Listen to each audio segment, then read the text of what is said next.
Los factores pronósticos más importantes en la evolución y supervivencia colorectal son la infiltración de la pared o T, la afectación ganglionar o N y la enfermedad a distancia o M, así como el grado de diferenciación, la afectación muscular o el antígeno carcinoembrionario prequirúrgico mayor a 5 nanogramos.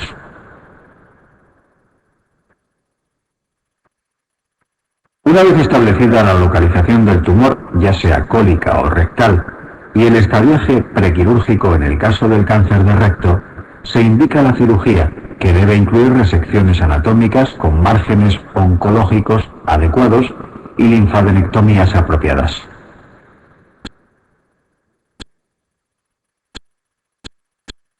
Respecto al tratamiento quirúrgico de la localización cólica, se establecen técnicas quirúrgicas anatómicas que deben incluir márgenes de al menos 4 o 5 centímetros y linfadenectomías hasta las raíces vasculares. Un estadiaje posoperatorio mayor o igual a B2 implicará, como veremos más adelante, el establecimiento de quimioterapia coadyuvante.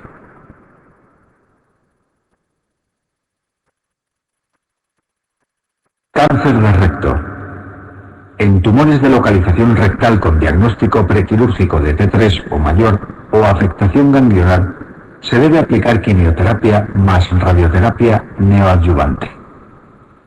Esta terapéutica ha demostrado aumentar la supervivencia, disminuir el tamaño tumoral, la recidiva local y disminuir las complicaciones de la cirugía que vendrá a continuación y que deberá incluir la excisión total del mesorrecto para asegurar una resección oncológicamente aceptable.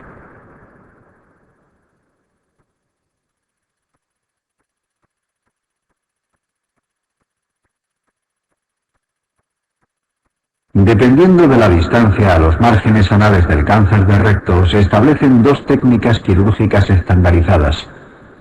Hasta 4 o 5 centímetros del margen anal y debiendo asegurar una resección oncológica adecuada, se realiza resección anterior baja o ultrabaja, que implica una anastomosis primaria y por lo tanto la conservación de esfínteres y la no necesidad de estoma terminal definitivo. Para tumores a poca distancia del margen anal, técnicamente difíciles de resecar por las condiciones anatómicas del paciente, o en cualquier caso en el que no se pueda asegurar una resección oncológicamente adecuada, se aplica la técnica de Miles o amputación abdominoperineal y que implica cierre anal y colostomía terminal definitiva. Por los adelantos técnicos, la quimioterapia y radioterapia preoperatoria y la mejoría de las condiciones de los pacientes que se van a someter a cirugía, en la actualidad la tendencia es la resección anterior ultrabaja, por lo que implica la no conservación de esfínteres y la falta de calidad de vida que esto conlleva.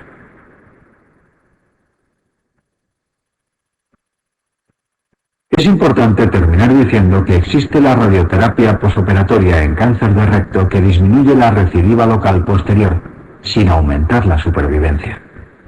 Y por supuesto la aplicación de quimioterapia posoperatorio en aquellos tumores mayores de B2, que sí ha demostrado aumentar la supervivencia y que consiste más frecuentemente en la asociación de levamisol y ácido folínico como citoprotector.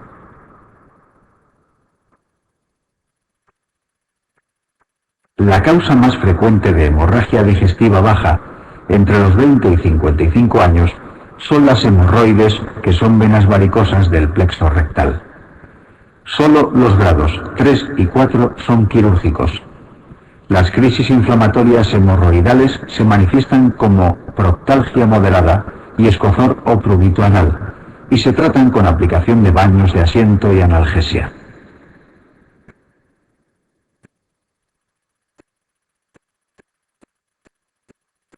El siguiente cuadro resume el diagnóstico diferencial de proctalgia, excluyendo a las hemorroides ya comentadas. Frente a un paciente con proctalgia extremadamente intensa junto con un tacto rectal que presente hipertonía del esfínter, no debemos olvidar sospechar una fisura anal aguda, que en el 90% de los casos responde a tratamiento conservador, y que solo en un 10% de los casos se manifiesta a los 6 meses del tratamiento como fisura anal crónica, la cual requiere esfinterotomía lateral interna.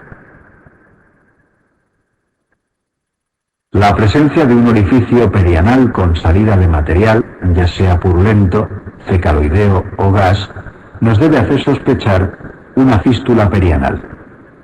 Si dicho orificio fistuloso se cierra, debemos sospechar un absceso subyacente. El tratamiento de una fístula resistente al tratamiento tópico es la fistulotomía. La presencia de proctalgia y fiebre es indicativa de la existencia de un absceso perianal, que puede palparse o no en el tacto rectal. Su tratamiento siempre será el drenaje quirúrgico. La fisiopatología de abscesos perianales repetidos puede subyacer a la presencia de una fístula perianal no diagnosticada.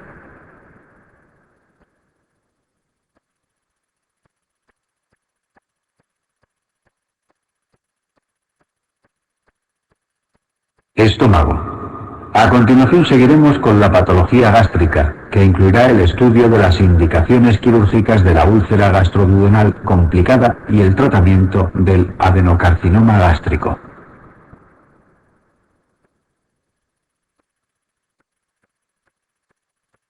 Úlcera péptica. Las indicaciones quirúrgicas de urgencia de la úlcera péptica son las que derivan de sus complicaciones. La perforación viene definida por dolor epigástrico brusco, con o sin irradiación a los hombros, y la presencia de neumoperitoneo en la radiografía de tórax en bipedestación. No todas las perforaciones gastroduodenales se operan, porque en un mínimo número de casos se nos puede presentar un cuadro compatible con una perforación encubierta, que no es otra cosa que un diagnóstico de exclusión frente a un paciente con clínica de perforación establecida que paradójicamente calma con poca analgesia y presenta escaso neumoperitoneo muy compartimentado. Estos pacientes se manejan con reposo digestivo y analgesia, restableciendo el tránsito intestinal tras una prueba varitada que no demuestre fugas de contraste a los pocos días.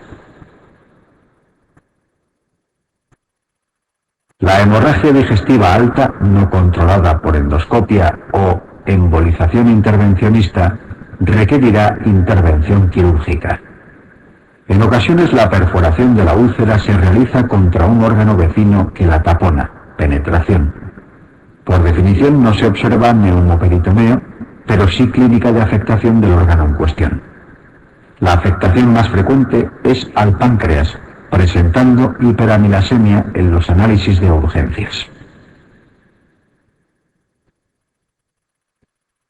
Las indicaciones de cirugía programada de úlcera péptica son la resistencia al tratamiento médico durante 8 semanas con inhibidores de bomba de protones a dosis máximas en la úlcera duodenal y 12 semanas en la gástrica. La estenosis pilórica por afectación extensa, cicatricial y la malignización. Úlcera gástrica.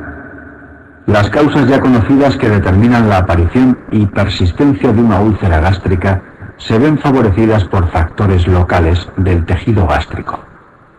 Dichos factores ambientales no se conocen muy bien.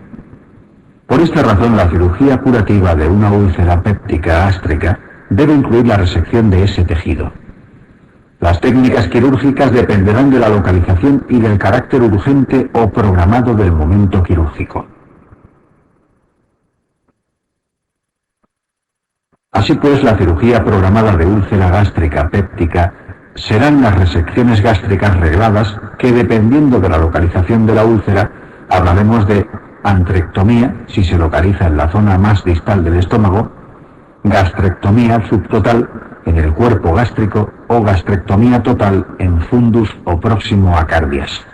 La reconstrucción del tránsito se llevará a cabo mediante la técnica de Billroth II, gastroyunostomía término lateral, o de Y de Ruth.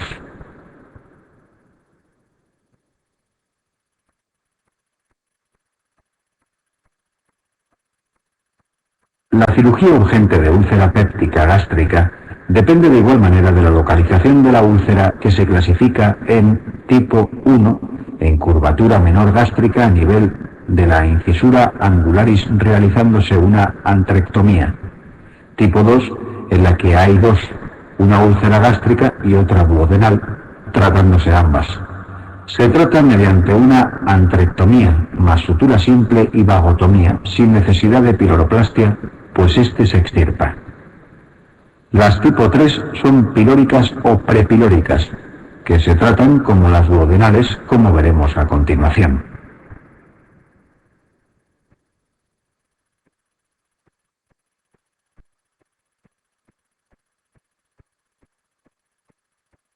Complicaciones del Billroth 2.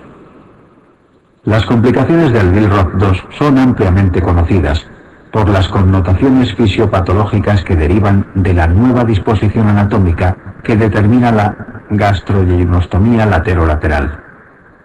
A la sensación de mareo y diarrea a los 20 minutos de la ingesta se le denomina dumping precoz, que se explica por la expulsión de sustancias vasoactivas al torrente sanguíneo como respuesta a la hipovolemia que determina el vaciamiento gástrico rápido.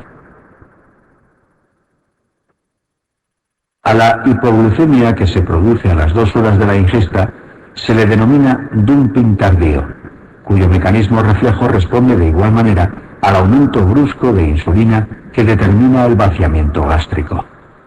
A la clínica de reflujo biliar se la conoce como síndrome de asa aferente. Este es importante porque se ha demostrado que la exposición del tejido gástrico a la bilis es un factor predisponente a desarrollar cáncer. El tratamiento de estas complicaciones son, en primer lugar, medidas conservadoras posturales y dietéticas, como por ejemplo las dietas fraccionadas. En la pequeña proporción de casos en que éstas fracasan, es necesaria la reconversión quirúrgica a Y de Roux.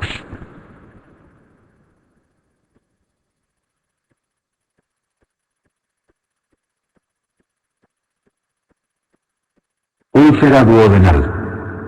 Se ha probado que el máximo responsable, hasta en un 95% de los casos de úlcera duodenal, es el Helicobacter pylori. En una poca proporción de los casos, 5%, la hipercloridria es la causa que subyace a su origen y mantenimiento. Así pues, tras el éxito de las terapias de erradicación de H. pylori, la cirugía curativa de una úlcera duodenal, complicada o resistente, será funcional.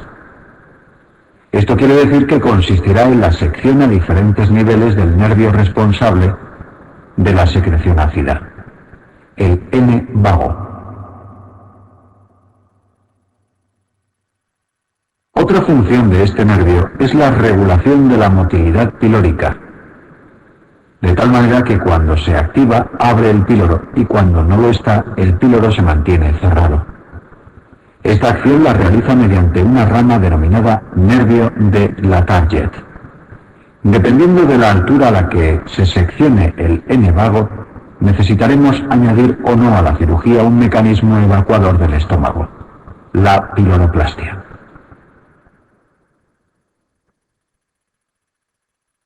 La vagotomía troncular o distal incluye todas las ramas motoras y de secreción ácida del N vago, por lo que habrá que añadir la piloroplastia que evite un estómago de retención.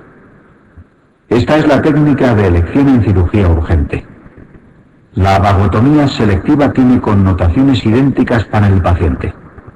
En un mínimo porcentaje de pacientes en los que se haya demostrado la responsabilidad de la hipercloridria en el desarrollo y mantenimiento de una úlcera péptica duodenal y que nunca hayan sido sometidos a cirugía urgente por complicaciones, se les indicará la realización de una vagotomía supraselectiva o proximal de manera programada, que implica que no necesita la piloroplastia, ya que se seccionan las ramas microscópicas del N vago que regulan la secreción ácido.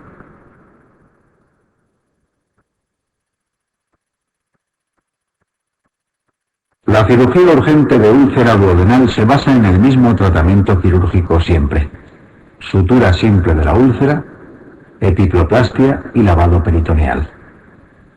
La necesidad de añadir vagotomía troncular y piloroplastia vendrá dada por los datos que se adjunten al caso clínico.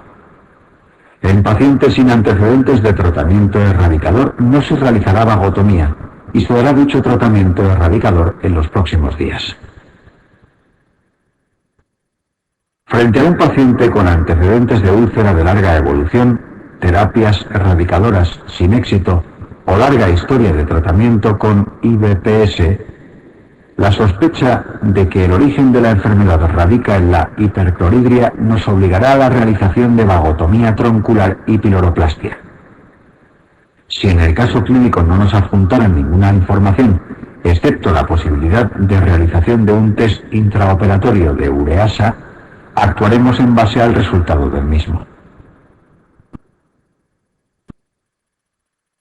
Si se produce sangrado de una úlcera duodenal perforada en su cara posterior que no haya sido controlado por endoscopia ni mediante embolización intervencionista, la cirugía irá encaminada a realizar mecanismos hemostáticos como la ligadura del vaso.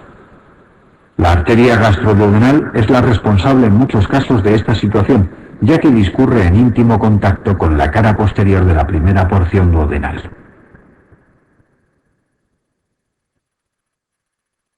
Ya hemos explicado la indicación de cirugía programada de la úlcera duodenal. Consiste en la vagotomía supraselectiva o proximal. Adenocarcinoma gástrico. Los factores predisponentes para el desarrollo de adenocarcinoma gástrico son los que se exponen en la siguiente diapositiva.